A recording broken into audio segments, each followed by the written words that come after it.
오늘도 예배를 드림에 있어서 경배와 찬양, 기도, 성가대 찬양의 제사를 통한 이 과정을 통해서 나를 비우고 이제 말씀을 통해서 하나님으로 성령님으로 채우기를 소망합니다. 말씀하여 주시옵소서. 예수님의 이름으로 기도드립니다. 경배와 찬양께 박수 한번 쳐줄까요?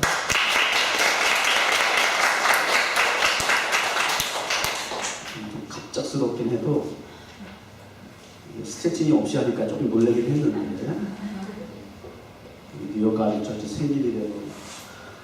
이렇게 또 뜨거울 수도 있구나. 불가능한 건 아니구나. 우리 지수가 난 그렇게 몸이 가벼운 줄 몰랐어요. 오늘 거의 나비던데. 이렇게 보면 달란트를 발견한 거야. 참 좋네.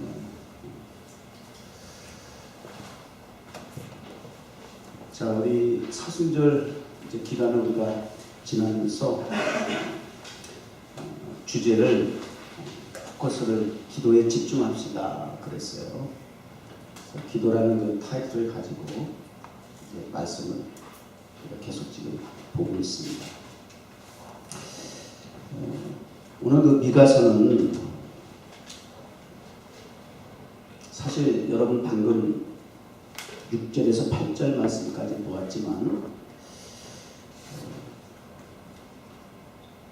하나님의 마음이 담긴 내용들이거든요.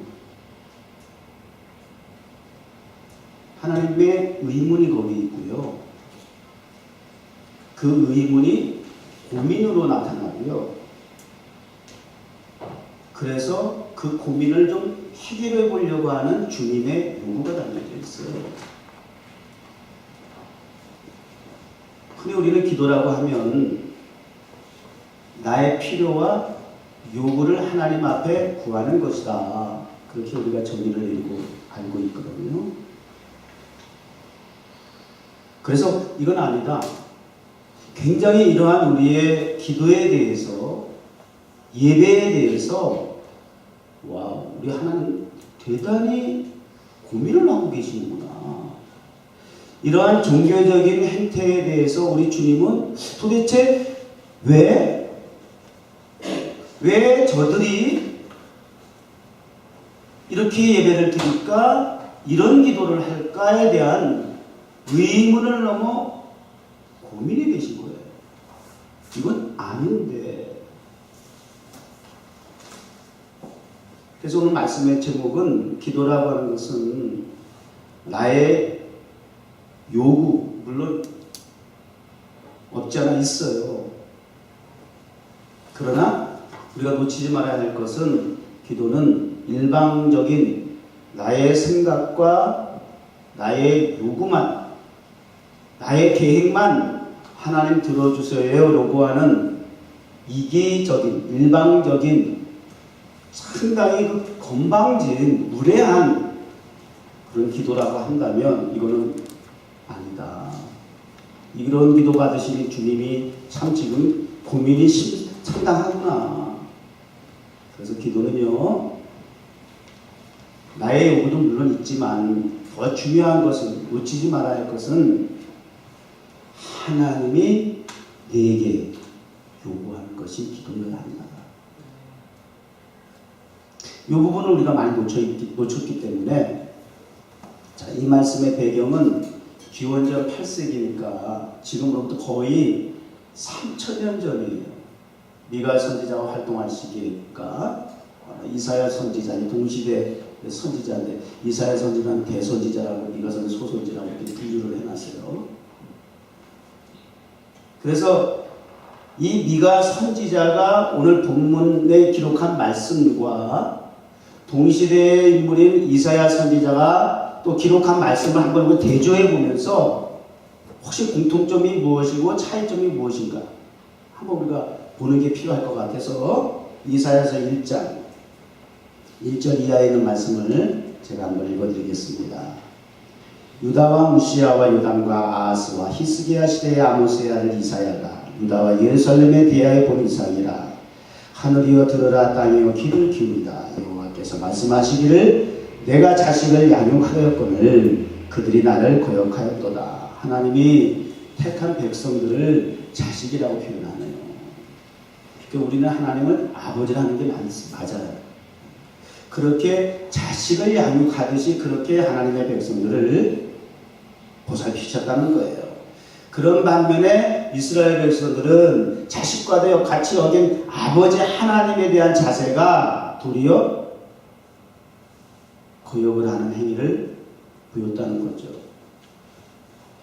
소는 그 인자를 알고 나귀는 주인의 구유를 알건만은, 제가 함께 반려견이라고 하죠. 키우는 개도 저를 주인이라고 하더라고요.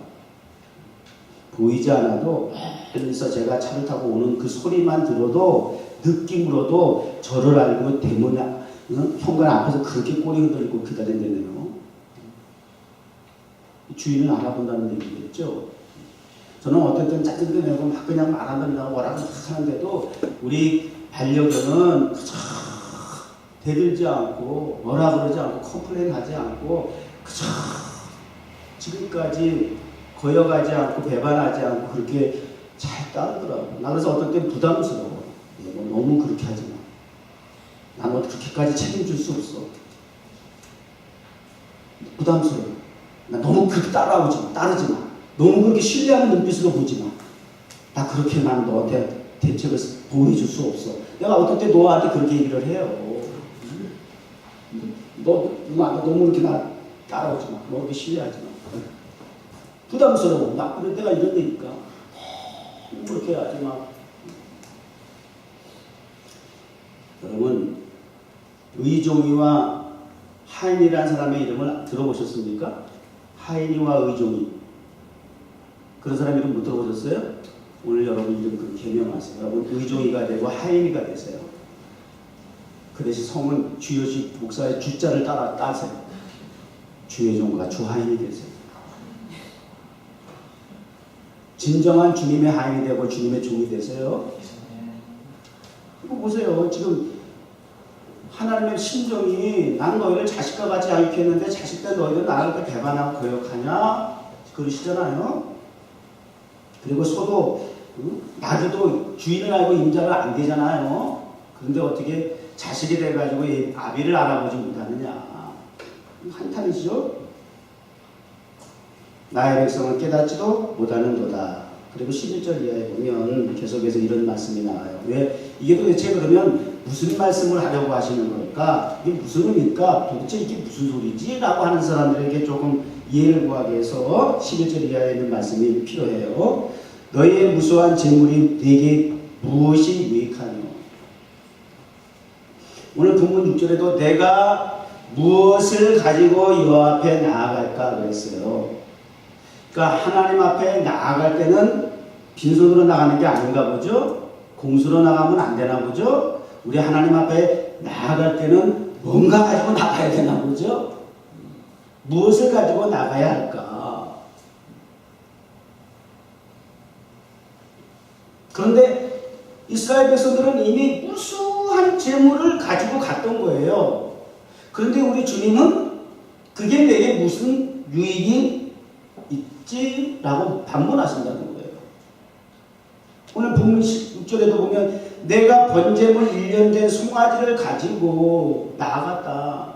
송아지가 1년 됐다는 의미는 1년 전에 죽고 사는 게 결정이에요. 그래서 우리 사람도 마찬가지예요. 그래서 돌잔치를 크게 하는 이유가 그래서 그래요. 요즘이야 뭐 과학이 많이 발달돼가지고 그러니 과거에는 돌이 되기 전에 많이 죽었대요. 한 대여섯 나면 한 셋은 죽고 그랬대요. 우리 어머니 아버지 시대에도 그랬어요. 그래서 일단 많이 낳는 거야. 그럼 한 절반은 죽고. 근데 저희도 7남매였는데 그 당시에 그렇게 많이 낳았어요. 근데 하나도 안 죽은 거야.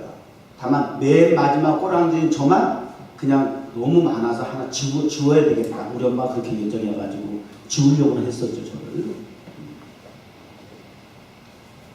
1년이 되기 전에 많이 죽는다는 거예요. 그러니까 1년이 됐다는 건 굉장히 소중한 거야.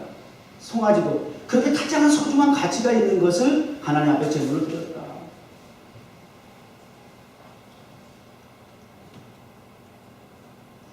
천천의 수양이나 만만의 강수 같은 기름을 기뻐하실까?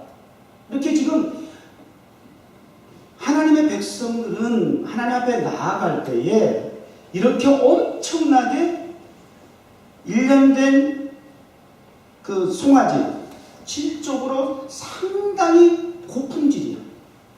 그 다음에 수천수만의 제물들, 양쪽으로도 엄청난 제물이에요. 우리가 볼 때에는 최선을 다했다고 볼 수 있는 제물입니다. 그런데 우리 하나님의 입장을 또 우리가 돌아가서 또 볼까요? 너희의 무수한 이와 같은 제물이 내게 무엇이 유익하냐? 나는 수양의 번제와 살찐지식의 기름에 배불렀고 수송아지나 어린 양이나 수염소의 피를 기뻐하지도 않아. 너희가 내 앞에 보이러 오니 그것을 누가 너희에게 요구했니? 내 마당만 밟을 뿐입니다. 따라서 이제 이후로는 제물을 다시 가져오지 말라가 아니라 그 앞에 헛된 제물을 다시는 가져오지 말라. 제물을 무수하게 고액을 들여서 질투거리 양쪽으로 골라서 드렸다 할지라도 우리 주님의 관점에서는 그 수많은 제물들이, 그리고는 우리는 막 대단한 걸 했다고 생각을 해요. 내가 이렇게 시간적으로 물질적으로 재능으로 이렇게 하나님 앞에 헌신을 했습니다 하고 스스로 뿌듯하게 생각하고 할 일을 다 했다고 생각하고, 그리고 하나님에게 보상을 또 신전을 요구하면서 기다리고 있고, 혹여나 그러한 기대감이 무너지게 될 때는 또 하나님에 대한 원망과 시비를 하게 되고 하는 이런 일련의 모습들. 이유가 있었구나. 하나님이 제물이라고 다 받으시는 것이 아니구나. 헛된 제물도 있구나. 예배라고 다 받으시는 게 아니구나. 같은 공동체 안에 같은 장소에 같은 시간에 있는 예배의 예배자라 할지라도 다 받으신다라고 하는 보장은 없구나. 이 가운데 헛된 예배자도 있을 수 있구나.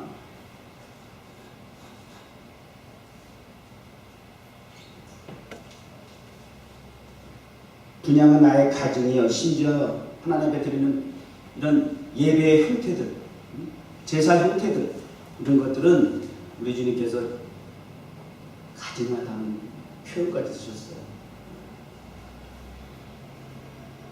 안과 밖에 다르다 그 얘기겠죠. 월삭, 안식일, 대회, 성회죠. 우리 에브리데이 성회가 있는 교회라고 그랬는데, 아무리 이런저런 타이틀 이름을 붙여가지고 성회로 모였다고 한들 이것도 조심해야 될 부분이네요. 이렇게 다양한 성회로 너희가 모인다고 한들 성회와 아울러 악을 행하는 것을 내가 진짜 견디지 못합니다. 내가 더 이상 정말 두고 볼 수가 없다.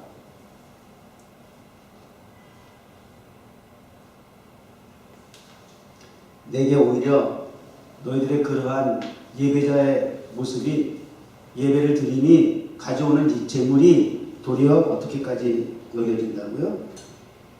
무거운 짐이다. 참 피곤하다. 이거 참, 이거 예배 잘 드려야 되겠어요. 그냥 예배당 왔다 갔다 뭐 모태신앙이야.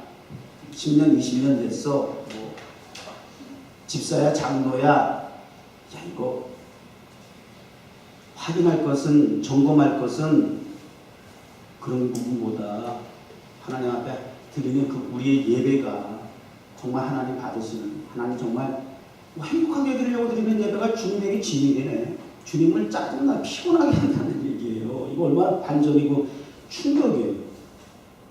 이거 점검해야 될 것 같아요. 에레미야 33장 15절에도 나도 내 종 모든 선지자를 너희에게 보내고 부지런히 보내며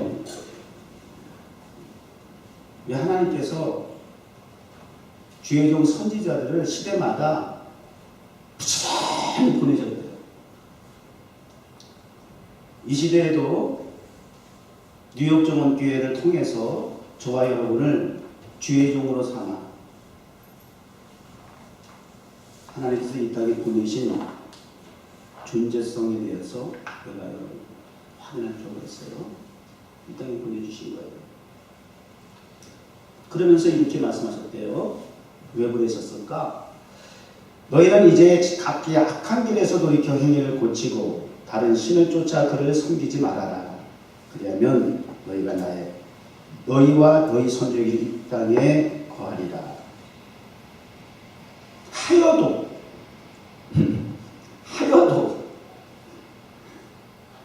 이 우리 고민이 돼야 돼. 우리 신앙생활에 스스로 한번 의문점을 던져야 할 이유가 이게 지금 보통 장난이 아니에요. 하여도 너희가 귀를 기울이지 아니하고 도대체 들어먹지를 않는구나. 3000년 전이라 그랬어요. 시대적인 상황이.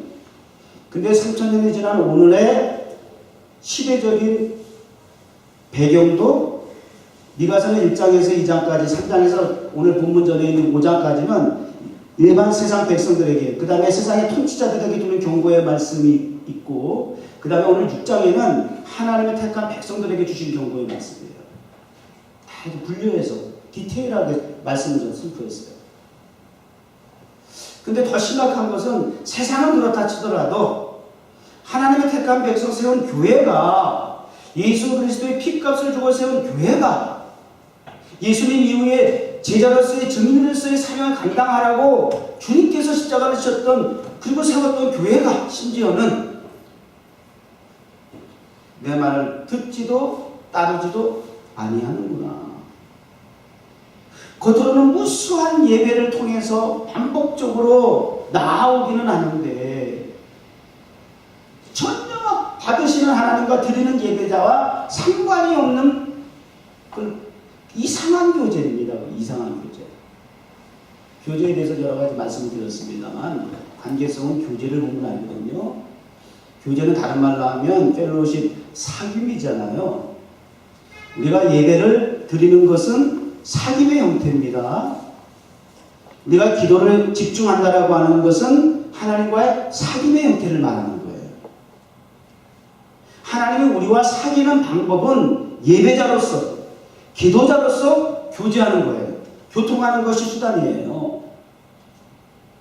그 사귐의 교제의 가장 중요한 포인트는 뭘까요? 뭐예요? 여러분 인간관계 중요하게 생각하죠? 여러분은 관계 속에서 무엇을 중요하게 생각하세요? 아, 이 정도 되면 정말 내 친구가 될 수 있어. 빈말이 아니라 수박 8개씩의 그런 대화만 오가는 것이 아니라 내 마음에 있는 진정성을 상대방에게 이야기할 수 있어. 보는 기준은 뭘까요? 네? 신뢰. 그 신뢰는 어디에서 오는 걸까요? 그 신뢰는 정직에서 오는 거예요. 정직에서. 아, 이 사람은 장난치는 게 아니구나. 그냥 해보는 소리가 아니구나. 아, 정말 마음에 있는 정직함에서 나오는 거짓 없는 위선 떠는 것이 아닌 진정성에서 나오는 대화구나 라고 한다면 신뢰가 가는 거죠. 그러면 그때부터 교제는, 관계는 시간의 길이가 아니라 그랬어요.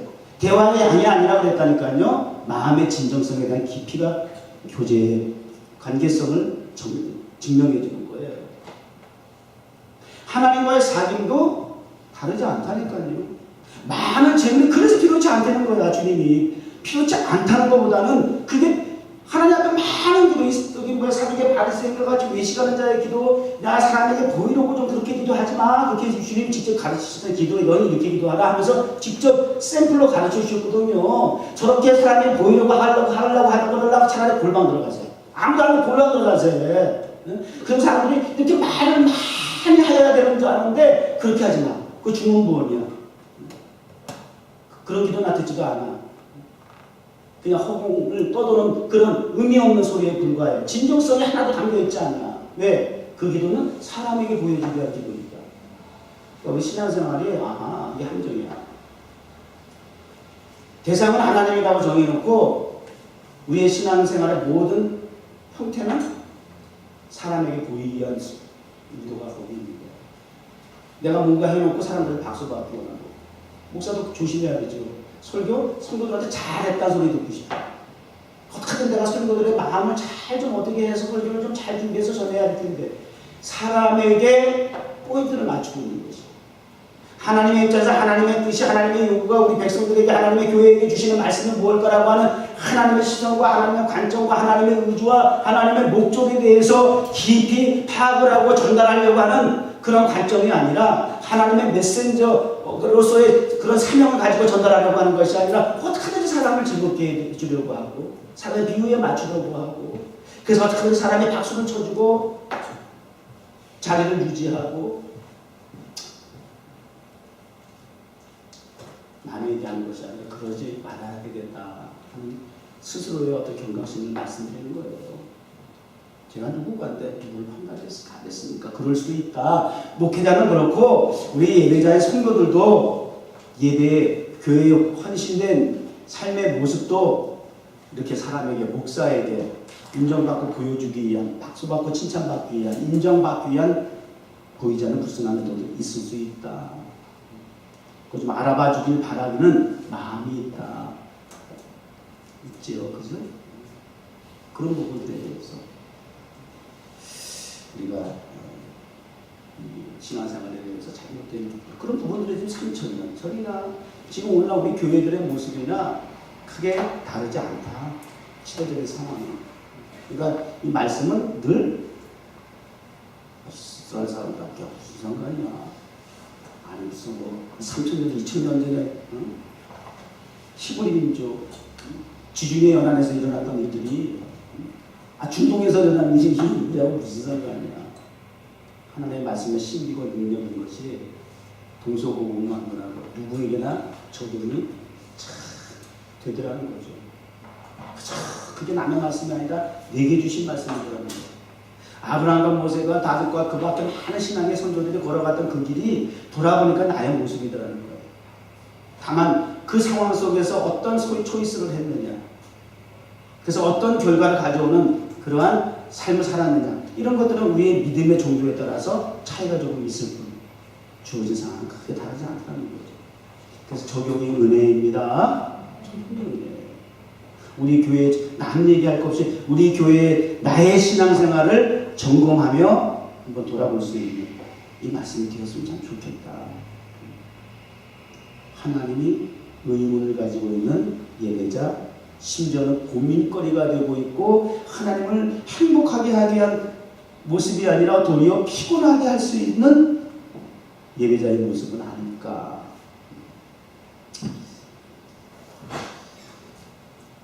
자, 이 말씀은 요즘 우리 뉴스만 보면 이렇게 자꾸 이렇게 뉴스 거의 대부분이, 특히 우리 한국 뉴스, 저는 아직도 한국 뉴스를 먼저 봐야 보는 뉴스입니다. 한국에 대한 관심이 사실은 어쩔 수 없는 거지. 저 같은 경우는 거기서 다 잘하고 왔으니까.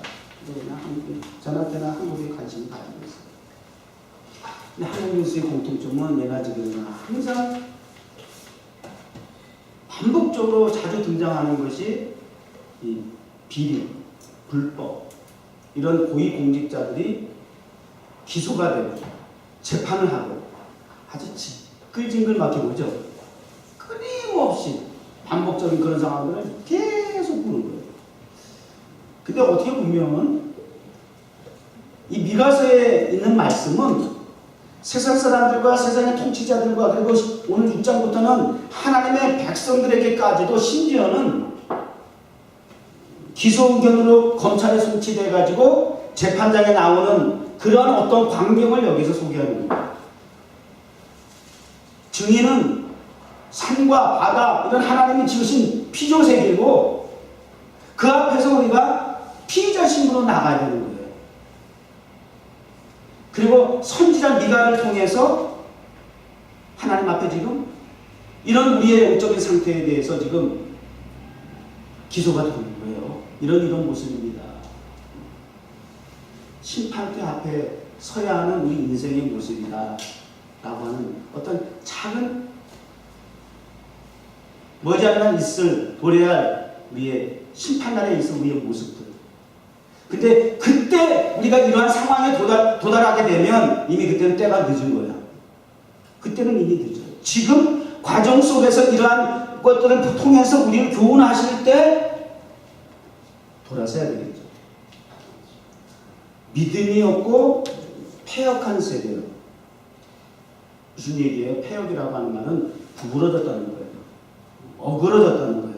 맞질 않아. 연결이 되어 있질 않아. 커넥티드를 할 수가 없어. 이렇게 되어 있기 때문에. 어그러진 거예요. 빠그러진 거예요. 그러한 모습으로 우리가 신앙생활 하는데도 불구하고 하나님과 커넥션이 아닌 지난주에 저희가 여러분께서 이게 어그러져 있는 상태의 세대. 시대를 풀어나가야죠. 급하게 우리가. 그래서 기도는요, 우리의 요구가 응답이 되어지는 걸로만 생각하면 안 되고요. 진짜 기도의 의미는, 정의는 교통정리가 되어야 되는 겁니다. 나의 삶이 하나님과 관계 속에서 어그러진 부분에 대해서 무엇 때문에 어그러져 있는가, 폐역한 상황이 됐는가 라고 하는 부분들을, 이것을 뭐가 방해가 되고 뭐가 지금 문제가 돼가지고 왜 이렇게 산만한 가정이 있어가지고 하나님 앞에 기도에 집중하지 못하는 원인이 무엇인가, 이런 것들을 분석을 해가지고 그걸 교통정리를 이렇게 하는 거예요. 퍼즐을 맞추듯이. 그게 예배, 기도의 또 의미가 될 수 있지 않겠는가, 이런 생각도 버뜩 드네요. 그 폐역을 그걸 해결하는 겁니다. 그래서 오늘 우리 주님께서도 요구하시는 그런 부분을 지금 말씀하실 거예요. 사람아, 주께서 선한 것이 무엇임을 내게 보이셨나니 여호와께서 내게 구하는 것이. 자, 이제 여호와께서 내게 구하는 것에 대한 하나님의 뜻을 구하지 아니하고 하나님의 하실 말씀에 대해서는 관심도 없고 귀 기울이려고 하지 않냐고 일방적으로 나의 입장만 전달하려고 하는 그런 예배자, 기도자의 모습에서 이제는 탈피해서 이제는 주님이 무엇이라 말씀하실까를 관심을 가지고 귀를 기울이시는 기도자가 되시길 바라요. 여호와께서 내게 구하시는 것이 이미 선한 것이 무엇인지를 내게 보이셨지만 끊임없이 주의 종들을 통해 선지자를 통해서 여러 다양한 상황들을 통해서 부모가 자식을 양육한 것 같이 그렇게 끊임없이 이스라엘 백성들을, 노예된 이스라엘 백성들을 애굽에서 건져내시고 광야에 40년 동안 만나와 매출하기로 의복이 닳지 아니하고 신발이 닳지 아니하고 배고프지 아니하도록 굶주리지 아니하도록 그렇게 하나님께서 구름기둥과 불기둥으로 만나와 매출하기로 다양한 모습으로 그렇게 너희들을 양육함을 통해서 이미 훈련하고 과정을 통해서 이미 엄청난 은혜의 증거, 내가 너희와 함께한다라고 하는 은혜의 증거를 수없이 반복적으로 보여주었지만 다시 한번 내가 너희에게 구하는 것이 있다. 세 가지네요. 하나는 공의, 또 하나는 인자를 사랑하며, 세 번째는 겸손히 하나님과 함께 행하는 것입니다. 이 세 가지가 오늘 키포인트입니다. 그림 자료 하나. 여호와께서 내게 구하는 것 하고 세 가지가 소개되어 있죠. 요거만 여러분이 잘 간직해서 돌아가세요. 자, 보세요. 기도는요, 우리 의식구조에는 그 세 가지 의식구조가 있다고 해요. 하나는 해빙에 대한 부분이에요. 소유에 대한 부분. 뭔가 욕구를 가지고 있고, 그래서 그것을 취하려고 하는 해빙의 그 의식이 늘 있는 거예요. 그러니까 기도를 하더라도 이 해빙에 대한 의식이 굉장히 많이 차지하고 있는 거예요. 그러니까 기도의 90.9%가 될 정도로 주시옵소서 이런 의식을 가지고 있는 거예요. 이러한 요구를 우리가 늘 하게 되어 있죠. 그리고 도의의 의지가 있어요. 행하는 거죠. 그래서 예수님에게 그 부자 청년이 찾아가서도 어떻게 하여야 이 도잉에 대한 관심, 그래도 조금 더 해빙보다도 도잉 쪽으로 가게 되면 그나마도 조금 더 수준이 있다고 볼 수가 있어요. 내가 어떻게 하여야 영생을 얻겠습니까? 질문도 구체적이에요. 뭐 소유에 대해서는 이미 이제는 그런 내려놓은 것 같고, 뭐 어느 정도 있어서 그런지 몰라. 어쨌든 이제는 내가 뭔가 이렇게 좀, 십계명 율법에 대해서 말씀하니까 제가 어려서부터 이미 그런 거는 잘 지켰습니다 말이죠. 너 참 진짜 잘했다. 우리 주님이 진짜네. 그게 인생의 분 아니에요. 그래, 참 잘했다. 근데 너한테 한 가지 부정한 게 보이네. 근데 그거만 하면 100점이야. 너 가지고 있는 재산 이후로는 가난한 사람들 다 나눠줘. 해득의 문제 해결해. 그리고 너는 이제부터 나를 따라와. 두인의 문제는 또 그 다음 부분이고, 그 다음에 세 번째 가장 중요한 거. 두인에 대해서도 우리가 어떻게 해야 된다는 얘기 많잖아요. 그런데 가장 중요한 것을 놓치지 말아야 하는 것이 비의 의식이에요. 존재의 의식. 여기서부터 사실은 출발이 되어야 되는 거예요. 하나님의 백성, 하나님의 자녀, 예수 그리스도의 제자, 그리스도인, 목사, 뉴욕 정원교회 성도, 이 빙의 문제가 더 중요한 거예요, 사실. 그 부분에 대해서 바른 의식을 가지고 있으면 동의의 문제, 그 다음에 또 해빙의 문제가 다 이게 해결될 수 있는 거예요. 근데 거꾸로 해빙의 문제부터 해결하고 나가려고 하니까 나중에 존재의 의미를 알지 못하는데 그런 부분에서만 우리가 자꾸 이렇게 뭔가 하려고 하다 보니까 이런 미스테이크가 일어나는 거예요. 하나님 앞에도 신앙생활을 하나님을 불편하게 하는 오해를 불러일으키는 일들이 이 빙의 문제부터 출발하지 않았기 때문에 나타나는 결과다. 이런 것도 어떤 의식적인 관점에서 우리가 한번 참고해 볼 필요도 있죠. 근데 우리 하나님께서는 그런 우리의 존재성에 대한 부분을 말씀을 통해서 이미 오늘 이 세 가지, 이 캐릭터거든요. 근데 예수님의 캐릭터예요, 이 세 가지 캐릭터가. 그 캐릭터를 우리에게 좀 요구하시는 거예요. 그리스도인이란 뭐냐? 그리스도를 닮는 거예요. 그리스도화 되어져야 하는 거예요. 하나님의 나라 백성, 하나님의 나라화 되어져야 하는 거예요. 하나님의 형상, 하나님과 같아야 되는 거예요. 분리될 수 없는 거예요. 그래서 예수 그리스도의 속성이죠. 사실 이 세 가지는 존재에 대한, 예수님께서 이 땅에 오신 존재에 대한 부분을 이 캐릭터로서 설명을 해주는 거예요. 공의가 뭡니까? 공의, 정의, 공평, 위아래 차별이 없이, 많고 적음에 차별이 없이 동등하게, 공평하게, 정직하게 이루어지는 상태를 이루는 거예요. 근데 지금 우리 세상이라는 그 특징은 공평합니까? 정의롭습니까? 이 미가 선지자 시대에는 잠깐 동안이었지만 남유다와 북이스라엘이 굉장히 경제적인 번영을 이루던 시대였대요. 그래가지고 이렇게 재물을 막 쓸 수 있는 여유가 가질 만큼, 이게 지금 뭐 주님이 그냥 막 던지는 말씀이 아니라 실제적으로 이렇게 무수한 재물을 하나님 앞에 재물로 가져올 만큼 그렇게 경제적 번영을 이루던 시기였다는 거예요. 그런데 그런 반면에 정치적인, 사회적인 도덕성은 이건 바닥이었던 거예요. 그래서 불의와 불법이 요즘 흔한 얘기가 갑질이 성행하던 시대라는 말이에요. 갑질이 성행하던 시대. 그런데 이러한 사회적 현상이, 부패한 현상이 어디까지 왔느냐? 하나님의 백성, 교회 성전에게까지 그게 잠식이 되어가지고 교회도 그런 물질 만능의 영향을 받고, 그래서 부정하고 불법하고, 그리고 이 뇌물이 주고받는 그러한 상황이 지금 막 벌어지고 있는 거예요. 그런 시대적인 상황이었습니다. 그래서 우리 주님이 요구하시는 것은 이러한 세상에 대해서 공의가 필요하다라고 합니다. 정당한 법 집행이 필요하다라고 하는 거예요. 차별이 없이 갑질 문화가 아닌, 가불관계가 아닌 공평한 관계를 통해서 아름다운 공동체가 되어지는 모습을 우리 주님은 원하시는 거예요. 하나님의 입장에 볼 때는 택한 이스라엘 백성들, 하나님의 교회가 하나님의 눈으로, 하나님의 관점에서 볼 때는 같은 자식이 아니에요.